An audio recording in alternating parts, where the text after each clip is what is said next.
The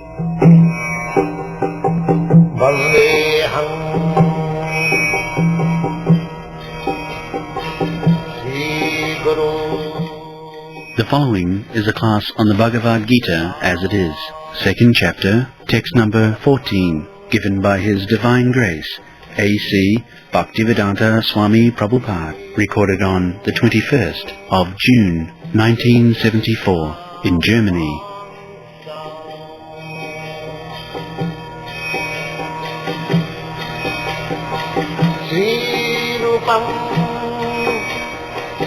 Sāsrajatam Sahagana Raghunathanvitam Svam Sadivam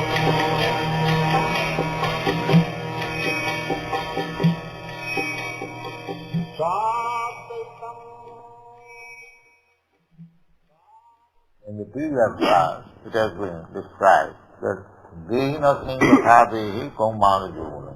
We are transmigrating from one body to another, exactly like we are passing from a child body to a boy's body to a youth's body. Similarly, we are passing through this body also and accepting another body. Now, the question of distress and happiness. Distress and happiness according to the body. A very rich man is situated little comfortably. The common distress and unhappiness, that is common. What is that common? Janma mrityu jara vyadi dukkha dosham. To take birth either as a dog or as a king, the distress is the same. There is no difference. Because the dog has to keep itself within the womb of the mother in an airtight condition for so many months. The man, either he is king or anything, he has also undergone that tribulation. There is no excuse. Because you are taking birth in a king's family, it does not mean that to remain compact within the mother's womb, the distress is less, and because he is taking birth in a dog's mother's womb, therefore his is great. No, that is the same. Similarly, at the time of death, there is great distress.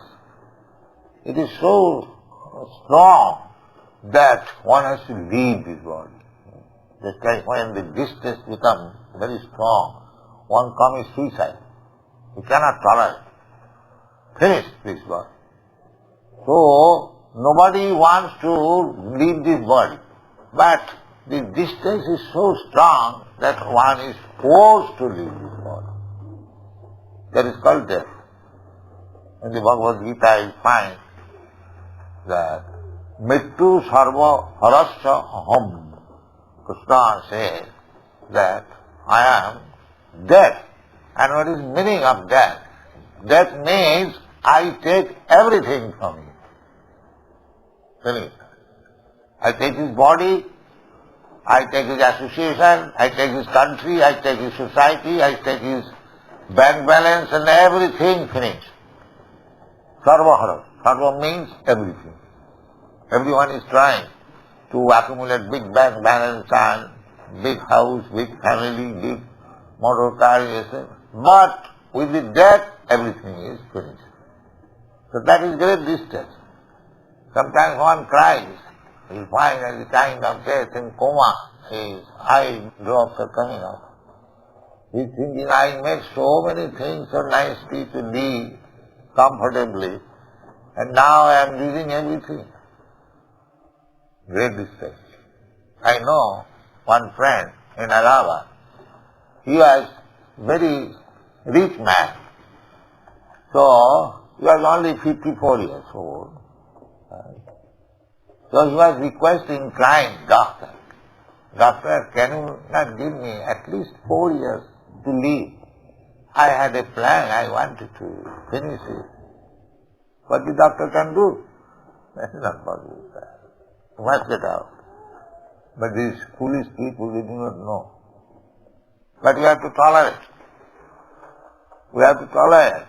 That is advised here. That because you have got this material body, you have to tolerate. To live within the womb of the mother, then come out, then I cannot speak. Suppose I have a little baby and some worm is biting me, I cannot say, Mother, because at time I cannot speak, something is biting on my back, I am crying, a mother is thinking that the child is hungry, giving me. Just see how much is. I want something and I am giving something else. This is fair. Why the child is crying? And he is feeling uncomfortable. Then in this way, I grow. Then I do not want to go to school. I am forced to go to school. Yes.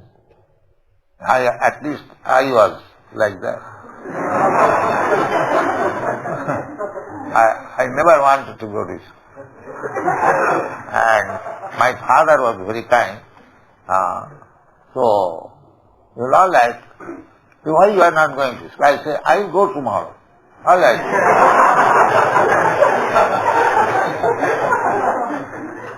Then my mother was very careful. Perhaps if my mother would not have been little sick, I would not have gotten any education. My father was very living. So she used to force me, one man would take me to school. Actually, children do not want to go to school, they want to play. Against the will of the children, he has to go to school. Then there is examination. Not only going to school, so you study the life from the beginning of this body, within the womb of the mother. It is simply troublesome, against my will. So many distresses are there. So many distresses there. Then as we grow, the distress grow. Distress is not diminished. Then janma, then old age, then disease. So long you have got this body, the so-called scientists, they are manufacturing very effective medicine. Discovery, rediscovery. Test not discovered. Streptomycin. So many things. But they cannot stop disease. That is not possible, sir. You can manufacture so many high-class medicine to cure disease. That is not cure, temporary relief. But no scientist had discovered any medicine that you take this medicine and no more disease. That is not possible. You take this medicine, no more death. That is not possible. Therefore, those who are intelligent, they know it very well that this place is dukkhalam asasatam. That is described in the Bhagavad Gita. It is a place for distress. So long you remain here, but we are so full, we cannot realize, we accept this life is very pleasant, let me enjoy it. It is not pleasant at all. Seasonal changes, always. This distress or that distress, this disease or that disease, this uncomfortable, this anxiety. There are three kinds of distresses. Adhyatmic, adhibhautik, adhidvaitik. Adhyatmic means distresses pertaining to this body and the mind. And adhidvaivik means distresses offered by material nature. All of a sudden there is earthquake. All of a sudden there is famine. There is scarcity of food. There is over rain, no rain. Extreme heat, extreme winter, extreme cold. We have to go under these distresses, threefold. At least 1, 2 must be there. Still, we do not realize that this place is full of distress because I have got this material body. Therefore, a sane man's duty is how to stop the process of accepting this material body. This is intelligence. He should realize that I am always in distress. And I am not this body, but I am put into this body. Therefore, right conclusion is that I am not this body. If somehow or other I can live without this body, then my distresses are over. This is common. That is possible. Therefore Krishna comes. Therefore God comes to give you the information that you are not this body. You are the soul, spirit soul. And because you are within this body, you are suffering so many distresses. Therefore Krishna advises that these distresses are due to this body. Try to understand. Why you are feeling pains and pleasure? It is due to the body. Therefore Buddha philosophy is also same thing, that you finish this body. Nibbana. Nibbana. Nibbana means their philosophy is that your feelings of pain and pleasure, it is due to this body. They also accept. Now what is this body? This body is combination of matter. Combination of earth, water, air, fire, ether, mind, intelligence, ego. 8 material elements. 5 gross and 3 subtle. This body is made of that. So the Buddha philosophy is that you dismantle this body, nibbana. Just like this house is made of stone, brick and wood and so on. So you break it, there is no more stone and no more brick. This is distributed to the earth, throw it on the earth, then there is no house. Similarly, if you become zero, no body, then you are free from pain and pleasure. This is their philosophy, Nibbana philosophy, Sunnavad, make it zero. But that is not possible. That is not possible. You cannot, you are, because you are spirit soul, that will be explained. You are eternal. You cannot be zero. That will be explained. Na hannati hannamani sarire. That we are giving up this body. But immediately I have to accept another body. Immediately. Then where is your question of dismantling? By nature's way, you will get another body. Because you want to enjoy. You have come here in this material world. There is no question of asking. Everyone knows that I am in this material world. I must enjoy to the fullest extent. One who is unaware of the fact that I am going to take another life, he is thinking this is a combination of this matter, earth, water, air, fire. So when it will be broken, then everything will be finished. So long I have got this opportunity, let me enjoy to the fullest extent. This is called material mentality. Atheist who does not know that we are eternal soul, we are changing body only. The atheist think that after finishing here in the Western countries, big professors, they are also under the same impression. That when the body is finished, everything is finished. No, that is not. Therefore that is the beginning of instruction. Vehinasmin jathadehi kaumara jauvananga. You are changing different bodies. By finishing the body, you are not finished. You are not finished. We can understand with little thinking that in this body I am, even in this life. At night I get another body. I dream there is a tiger. I go to the forest and there is a tiger and it is coming to kill me. Then I am crying. Naturally I am crying. Or in other ways, I have gone to some beloved man or woman, we are embracing, but the bodily action is going on. Otherwise, why I am crying? And why there is discharge of stamina? So, People do not know that I am living this gross body, but I am entering this subtle body. Subtle body is there, not question of inside. We are packed up. Just like this body is packed up with heart and coat. So the coat is the gross body and the heart is the subtle body. So when this gross body is resting, the subtle body is working. The foolish man, they cannot understand that I am compacting some body as a subtle body or gross body. One who is too sinful, very much sinful, he does not get the gross body, he remains in the subtle body, and that is called ghost. You have heard, some of you might have seen, that is ghost. Ghost means he doesn't get, he is so sinful that he is condemned to remain in the subtle body. He does not get the gross body.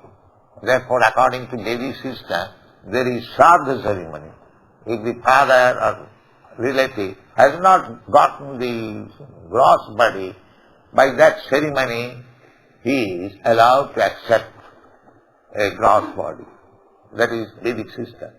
So anyway, we can understand that I am sometimes in this gross body and I am sometimes in the subtle body. So I am there, either in the gross body or in the subtle body. So I am eternal.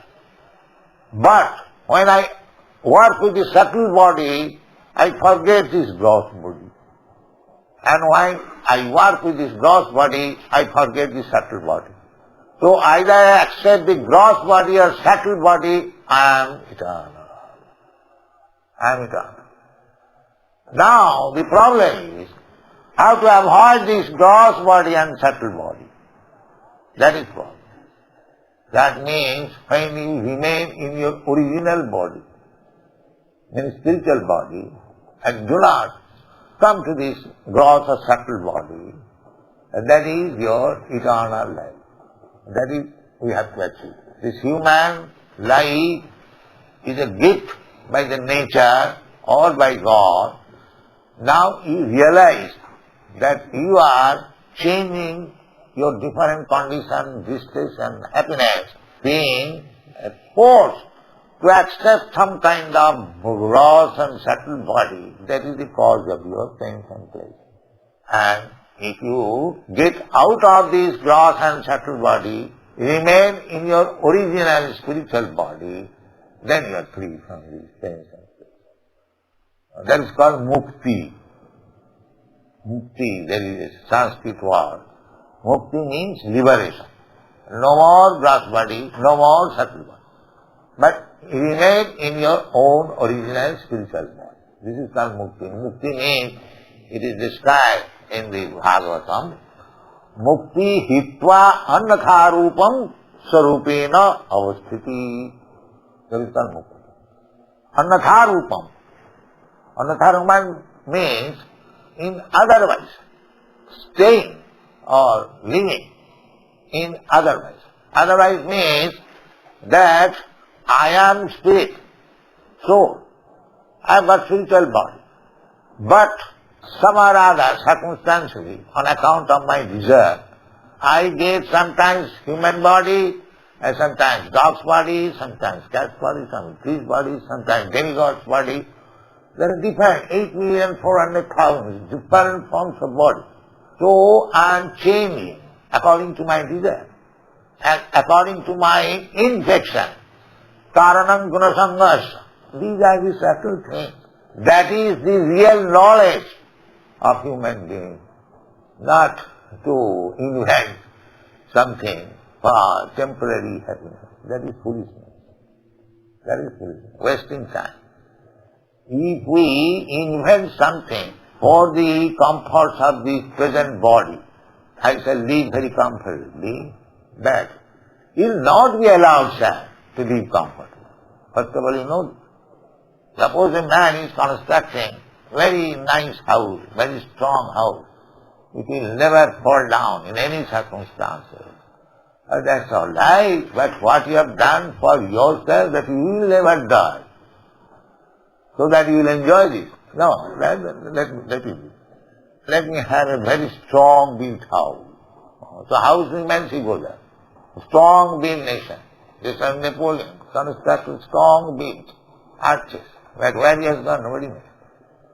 So, therefore Bhaktivinoda Thakur says, sings, Jaravidya sab mayar bhuibhav, tomar bhajane baba.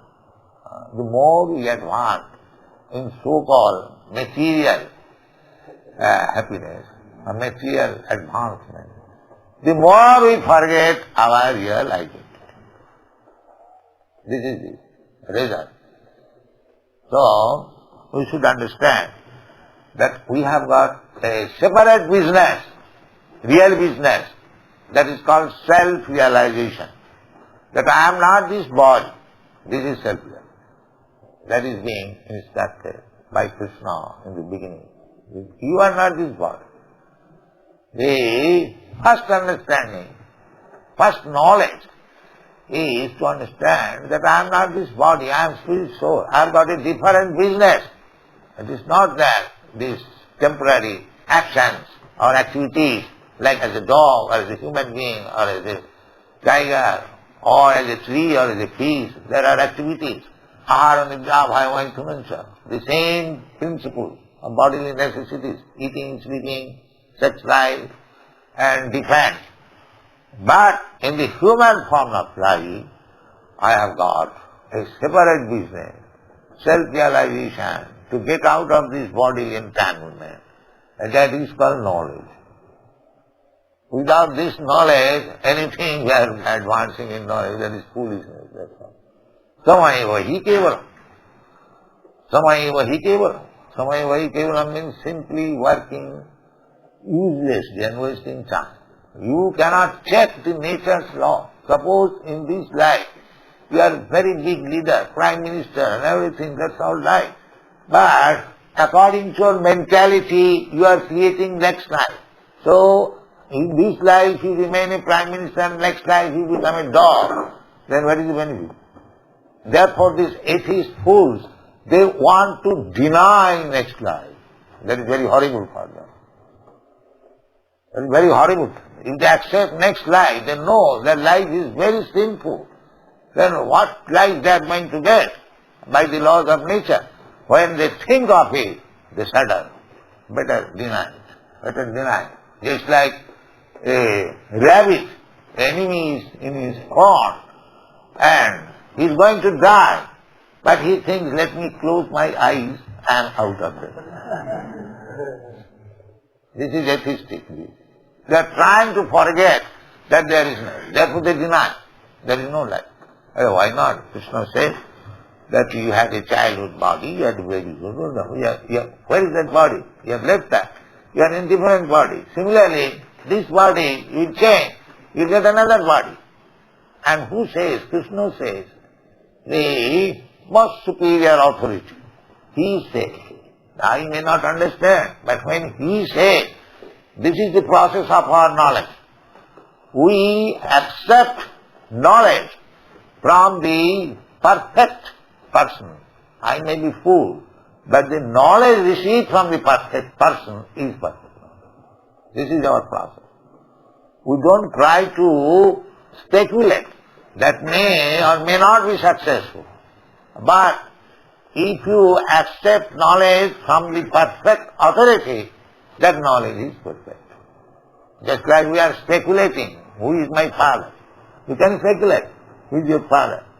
But that speculation will not help you.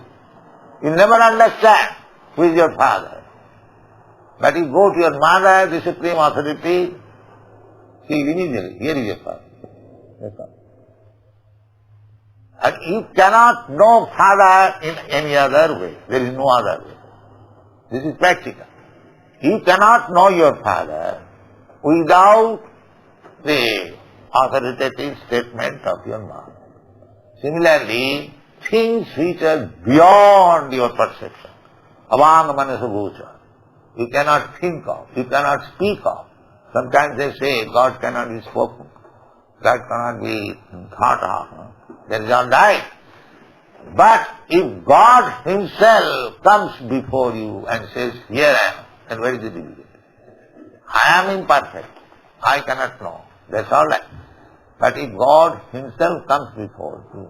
So, this Krishna consciousness movement is to know everything perfectly from the Supreme Authority, Krishna. This is the process. Tad vijnanatham sadgurumeva abhigachet. In order to understand subject matter which is beyond our perception, you have to approach such authority who can inform you. Exactly in the same way.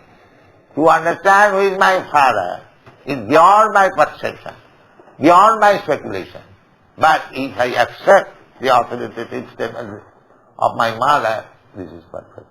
So there are three kinds of processes to understand or to advance in knowledge. One is direct perception, pratyaksh, and the other is authority, and the other is shruti. Shruti by hearing from the Supreme. So our process is shruti. Shruti means we hear from the highest authority. That is our process. And that is very easy. Highest authority, if he is not in default, an ordinary person, they are in default. They have got imperfection. The first imperfection is the ordinary man, they commit mistake.